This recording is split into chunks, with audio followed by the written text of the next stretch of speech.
Ja znam da vas istina koju ja sipam brzinom munje uvek porazi. I drugo pitanje jeste gde je zastoj u razvoju pravne države. Ranije ste govorili o tome da nemate snage da se obračunate sa huliganima, a danas govorite o tome da nemate snage ni da se izborite sa divljom gradnjom u Novom Pazaru. Rekli ste mi da sam rekao da država nema snage, ja to ni jednog trenutka nisam rekao, to ste izmislili. Nikada to nisam rekao, to ste izmislili. Kada će država krenuti u borbu protiv huligana i kako će borba protiv huligana biti zastupljena u vašem ekspozeu koji piše? Vrlo je teško o tome da govorim. Vrlo teško, ako o tome budem govorio u ekspozeu, to znači da ćemo to da provedemo. Ako ne, izvinit ću se svima što nemamo dovoljno snage za to.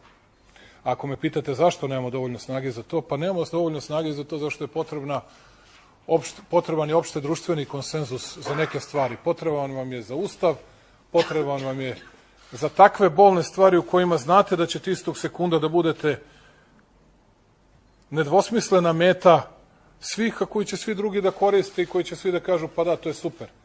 To je zato što je gladan narod, a ne zato što su to huligani. Nikada to nisam rekao, to ste izmislili. Ako me pitate zašto nemamo dovoljno snage za to, pa nemamo dovoljno snage za to. Nikada to nisam rekao. Zamolio bih vas samo da mi kažete na kom mestu u svetu u bilo koje poseti nekoj stranoj državi se predsjednik Putin obratio. Bilo kada u svom životu. Jel vi to mene nešto pitate? Da. Pa ste očekivali da se obrati? Ne.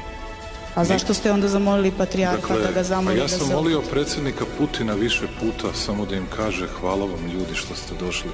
Kažite im samo 2 reči, ljudi su zbog vas došli. 2 reči ili 3 rečenice? To pristojan nove i sledeće godine, od sledeće godine mislim da počinjemo sa spuštanjem javnog duga. I time smo rešili sve probleme sa javnim finansijama.